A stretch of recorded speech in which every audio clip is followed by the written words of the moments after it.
اسلام میں مرد و عورت کی مخلوط محفل جائز ہی نہیں ہے۔ ایک اور فرق ہے مذاق اور مزاح کا بھی۔ آج کے دور میں تو سارا مزاح مذاق بنا ہوا ہے۔ مزاح وہ ہوتا ہے جس میں سننے والے کی طبیعت خوش ہو، مذاق یا تمسخر وہ ہوتا ہے جس میں سننے والا اس سے سن کر نفرت کرے اور اس کے دل میں رنج پیدا ہو۔ کیا میں ہوں لہذا جھوٹ نہ ہو۔ ہم تو لطیفے سناتے ہیں جو بالکل جھوٹ ہوتا ہے، اللہ اکبر۔ جو غیر موجودگی میں تمسخر اڑانا وہ تو وہ بھی آگے ذکر آ رہا ہے، اور وہ ہے غیبت کا اشارہ، کسی بھی طرح کا اشاراتی گفتگو بعض اوقات ہوتی ہے، زومانہ گفتگو کر کے آپ دوسروں کا مذاق اڑاتے ہیں۔ تم نے کیسے سمجھ لیا کہ ظاہری کسی حالت کی وجہ سے تم کسی کا مذاق اڑا رہے ہو سکتا ہے وہ حقیقت میں تم سے بہتر ہو، چھوٹا۔ اور اگر کسی کے دل میں یہ بڑا ہونے کا جذبہ آ گیا تو یہی تکبر ہے۔ نبی کریم صلی اللہ علیہ وسلم نے فرمایا جس کے دل میں ایک رائی کے دانے کے برابر بھی تکبر ہوگا وہ جنت میں نہیں جا سکتا۔ تو آپ اس کو اس عیب سے یاد کریں۔ مثلا کوئی شخص شرابی، اس نے اب شراب چھوڑ دی ہو، تو آپ اس کو کہیں، آپ اس کو تانا دیں کہ تم تو وہی ہو نا۔ لہذا کسی بھی طرح کا عیب لگانا جو اس کی حیثیت پر ہو، جو اس کی ذات پر ہو، جو اس کے عمل پر ہو، جو اس کی شہرت پر ہو، کسی بھی چیز پر کوئی آپ عیب لگاتے ہیں تو یہ گناہ ہے، اور قرآن یہ حرام ہے۔ قرآن نے منع کیا اس سے، کسی کے اوپر کسی طرح کا عیب نہ لگاؤ۔ لہذا تنابزو کا جو قرینہ ہے وہ بتاتا ہے کہ اچھے القاب سے پکارنے میں کوئی حرج نہیں ہے، برے القاب سے نہ پکارا کرو۔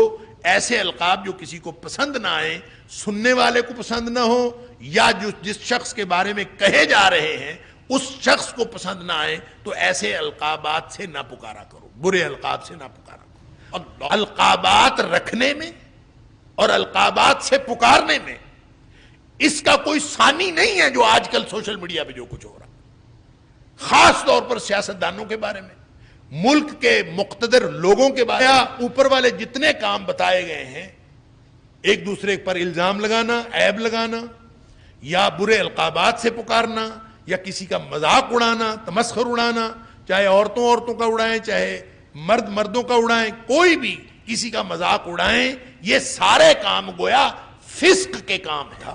کوئی شرابی ہوا کرتا تھا، اب وہ ایمان لے آیا ہے، ایمان لانے کے بعد آپ اس کو وہی فاسقانہ نام دیں جو اس کا پرانے دور کا نام ہوتا تھا، جو اس کو پرانی شہرت جو تھی وہ آپ اس کو دیں، تو یہ بڑی بری بات ہے۔ تو کہ کسی سے ان کاموں میں سے کوئی کام سرزد ہو جائے، کسی سے ان کاموں کا ارتکاب ہو جائے، تو وہ اگر بعد میں توبہ کر لیتا ہے تو پھر وہ ظالم نہیں ٹھہرایا جا سکتا۔ پھر وہ اس میں جو میں نے پہلے عرض کیا، اس سے پیچھے والی آیات جس میں اللہ کریم نے اولئک هم الراشدون فرمایا، اور فضلا من اللہ و نعمتا فرمایا کہ اللہ کی طرف سے نعمت اور فضل ہے، صحابہ کرام کی مدح فرمائی، اور صحابہ کرام کی مدح کے اندر یہی بات شامل ہے کہ صحابہ سے جب بھی غلطی ہوئی ہے انہوں نے اس کی توبہ کی ہے، انہوں نے اس کی معافی مانگی ہے، اور اللہ نے ان کو معاف کر دیا۔ اے ایمان والو، لا یسخر قوم من قوم، کوئی قوم کسی دوسری قوم کا مذاق نہ اڑائے، تمسخر نہ اڑائے۔ عسا، ہو سکتا ہے، یکون خیرا منہم، ہو سکتا ہے کہ وہ ان سے بہتر ہوں۔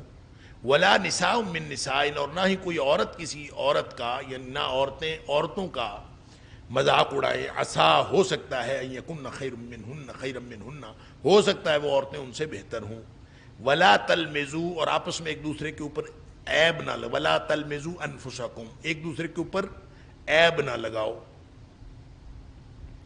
ولا تنابزوا بالالقاب، اور برے القاب سے ایک دوسرے کو نہ پکارو۔ بئس الاسم الفسوق بعد الایمان، اور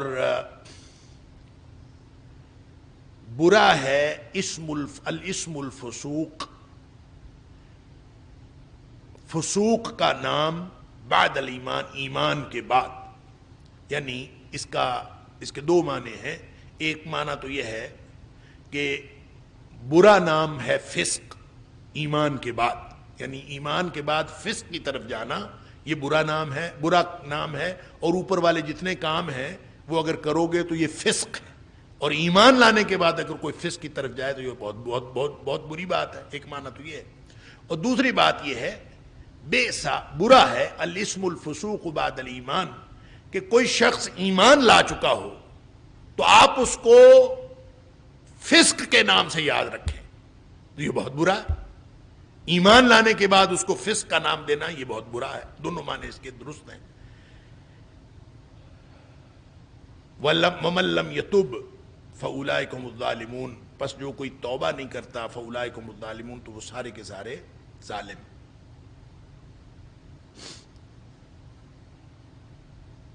کوئی قوم کسی قوم کا مذاق نہ اڑائے.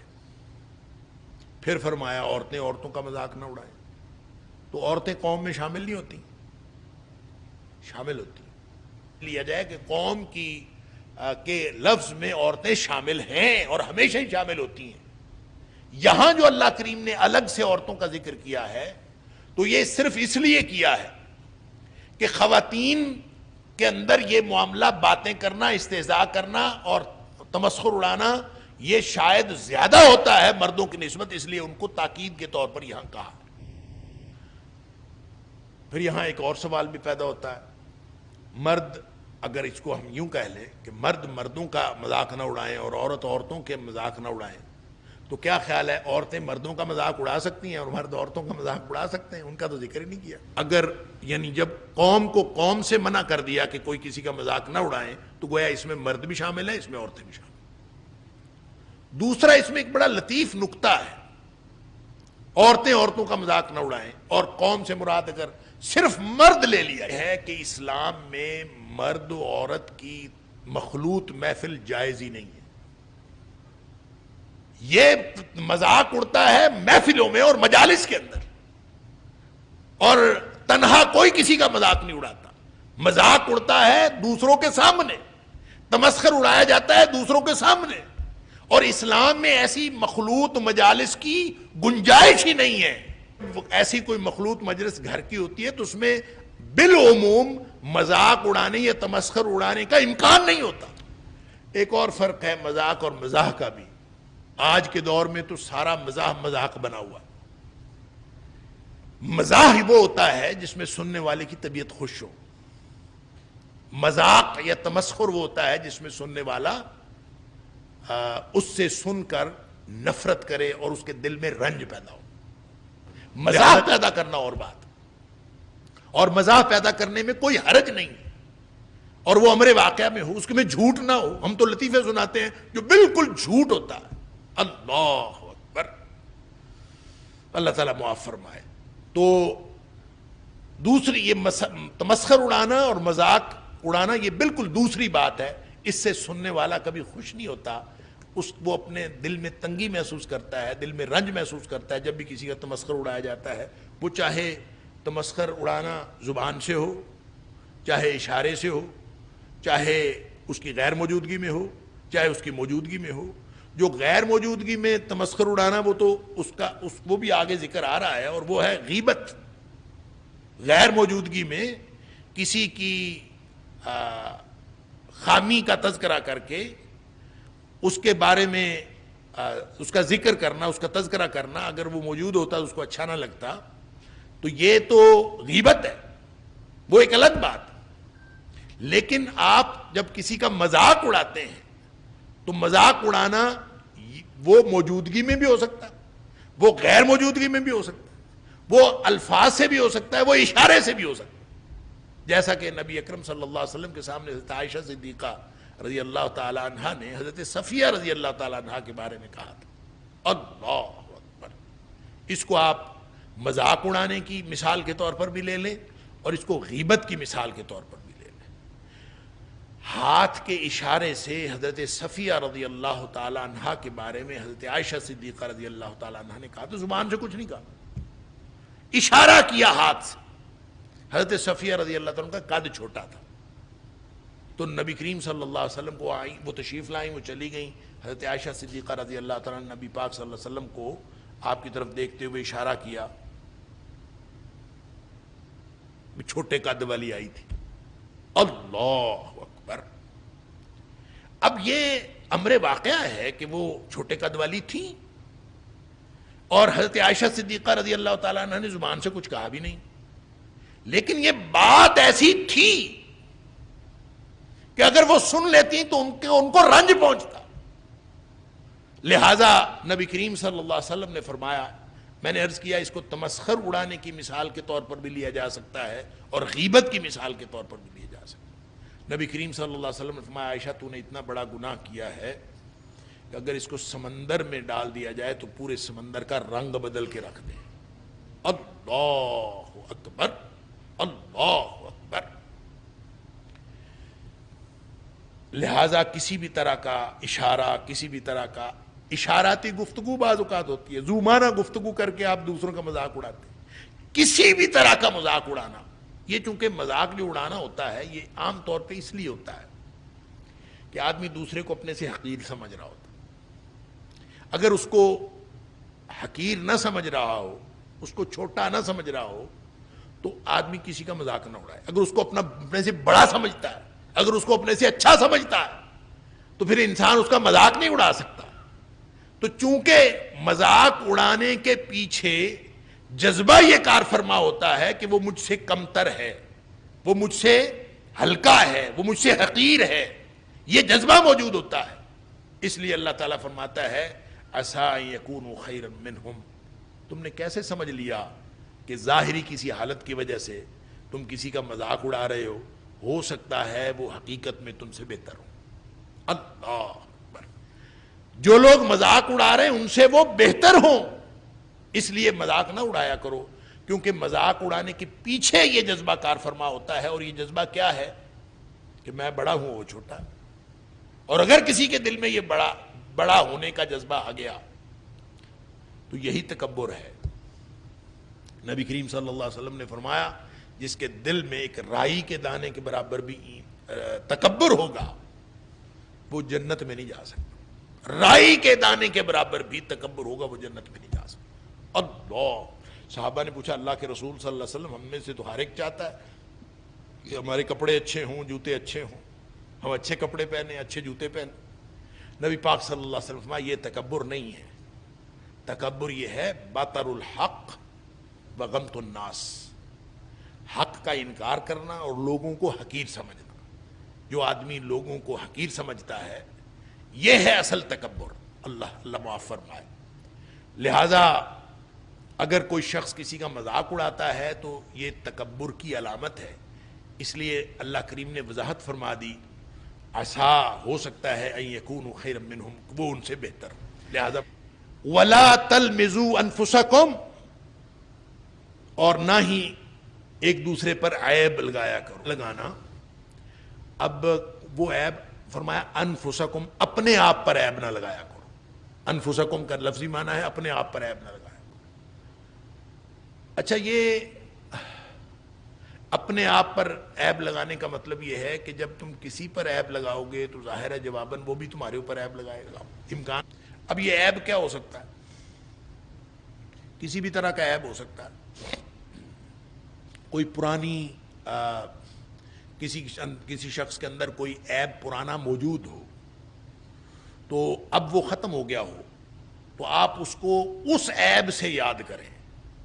مثلا کوئی شخص شرابی، اس نے اب شراب چھوڑ دی ہو تو آپ اس کو کہیں، آپ اس کو تانا دیں کہ تم تو وہی ہو نا. یا پھر کسی کو ان کے نسب کا تانا دینا کہ مجھے معلوم ہے کہ تمہارے باپ دادا کیا تھے، اور یہ کہہ کے ان کو نسب کا تانا دینا. جیسے ہم کہہ دیتے ہیں بڑے آرام سے آپ کے جو آبا و اجداد ہیں وہ تو انگریزوں کو کتے نہلاتے رہے، بڑے آرام سے. یہ عیب لگانا، کسی بھی طرح کا عیب لگانا. مجھے پتا ہے تمہارا دادا کیا تھا، مجھے پتا ہے تمہارے دادا تمہاری دادی کیا تھی، مجھے پتا ہے کہ تمہارا خاندان کیا ہے. یا کہہ دینا کہ کوئی شخص اگر کسی چھوٹے خاندان سے ہے تو اس کو کہہ دینا کہ مجھے پتا ہے کہ تم کس خاندان سے ہو. انا للہ و انا الیہ راجعون. وہ چھوٹے خاندان جو ہیں یا بڑے خاندان ہیں سب اللہ نے بنائے ہیں. لہٰذا کسی بھی طرح کا عیب لگانا جو اس کی حیثیت پر ہو، جو اس کی ذات پر ہو، جو اس کے عمل پر ہو، جو اس کی شہرت پر ہو، کسی بھی چیز پر کوئی آپ عیب لگاتے ہیں تو یہ گناہ ہے اور قرآن یہ حرام ہے. قرآن نے منع کیا اس سے. کسی کے اوپر کسی طرح کا عیب نہ لگاؤ. ولا تنابزوا بالالقاب. اور نہ ہی برے القاب سے پکارو. اچھا یہ جو لقب ہے نا، ایسے نام کو کہتے ہیں جو مشہور ہو جائے، لیکن یہ جو نبض ہے نا، تنابزو، النبض، یہ جو نون با زا، اس سے مراد ہی برے القاب سے پکارنا ہوتا ہے.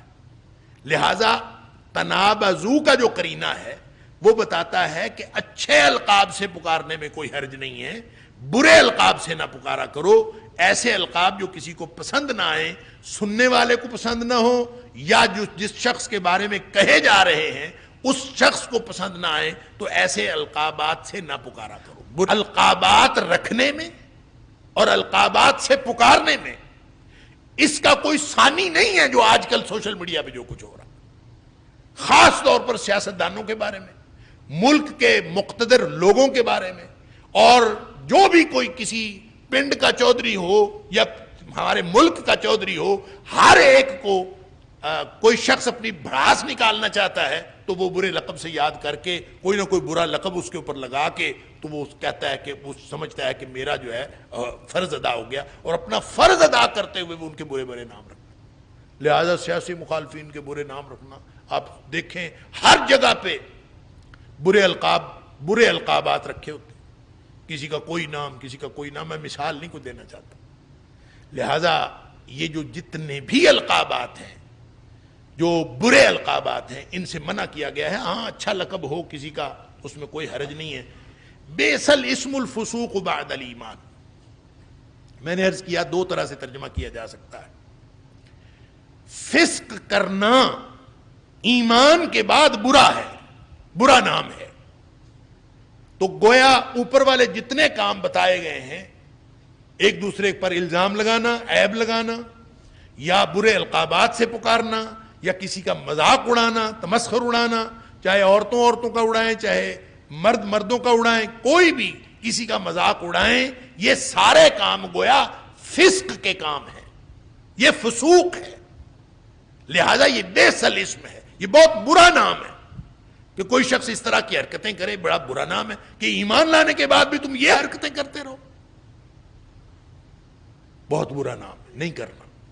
ایک ترجمہ، ایک مفہوم، ایک مراد. دوسرا یہ ہے بئسا، برا ہے. الاسم الفسوق، فسق کا نام، برا نام، یعنی فسق، یعنی اس کا ترجمہ یوں کریں فاسقانہ نام.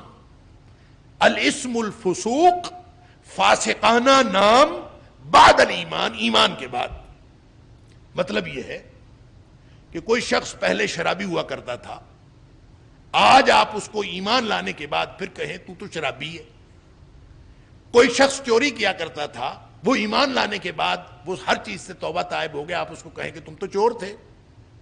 یا ایمان لانے کے بعد کوئی بھی ایسا فاسقانہ کام جو وہ پہلے کیا کرتا تھا، اس فاسقانہ نام کو آج دہرانا جب تم ایمان لا چکے ہو. اور جب کوئی شخص ایمان لا چکا ہو، اس ایمان لا چکنے کے بعد اس کو اس فاسقانہ نام سے پکارنا، یہ بہت برا ہے. بئسا، بہت برا ہے. الاسم الفسوق، اللہ اکبر، فاسقانہ نام دینا بعد الایمان، ایمان کے بعد. یہ دونوں آپ نے سمجھ لیا کہ یہ دو الگ الگ اس سے مراد ہو سکتا ہے، اور دونوں برے ہیں. اگر آپ کوئی کام ایسا کریں جو اللہ اور اس کے رسول صلی اللہ علیہ وسلم کی نافرمانی کا کام ہے تو وہ فسوق ہے.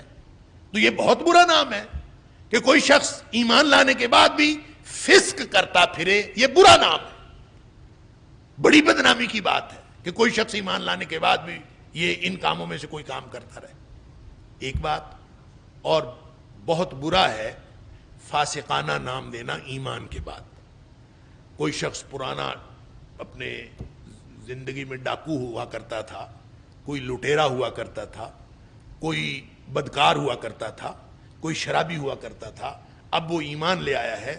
ایمان لانے کے بعد آپ اس کو وہی فاسقانہ نام دیں جو اس کا پرانے دور کا نام ہوتا تھا، جو اس کو پرانی شہرت جو تھی وہ آپ اس کو دیں، تو یہ بڑی بری بات ہے.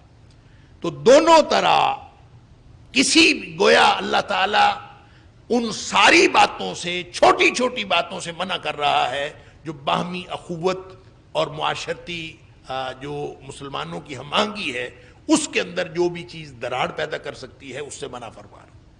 سارے وہ احکام دیے جا رہے ہیں جس سے آپس میں کوئی معاملہ خراب ہو سکتا ہے، مسلمانوں کی معاشرت خراب ہو سکتی ہے، لہذا وہ سارے کام نہیں کرنے۔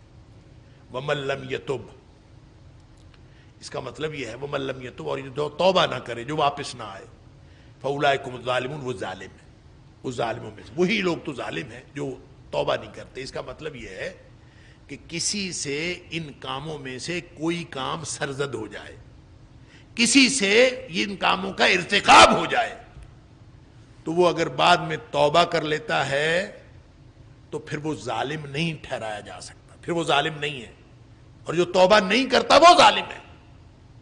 اس میں جو میں نے پہلے عرض کیا، اس سے پیچھے والی آیات جس میں اللہ کریم نے اولئک هم الراشدون فرمایا اور فضلا من اللہ و نعمتا فرمایا کہ اللہ کی طرف سے نعمت اور فضل ہے، صحابہ کرام کی مدح فرمائی، اور صحابہ کرام کی مدح کے اندر یہی بات شامل ہے کہ صحابہ سے جب بھی غلطی ہوئی ہے انہوں نے اس کی توبہ کی ہے، انہوں نے اس کی معافی مانگی ہے، اور اللہ نے ان کو معاف کر دیا۔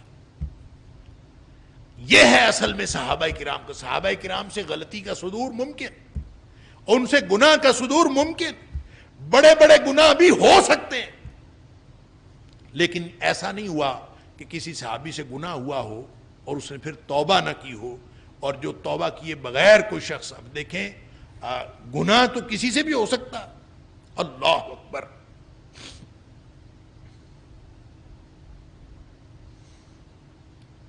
وَمَن لَّمْ يَتُبْ، اور جو توبہ نہ کرے، فَأُولَٰئِكَ هُمُ الظَّالِمُونَ، وہ سارے کے سارے ظالم ہیں۔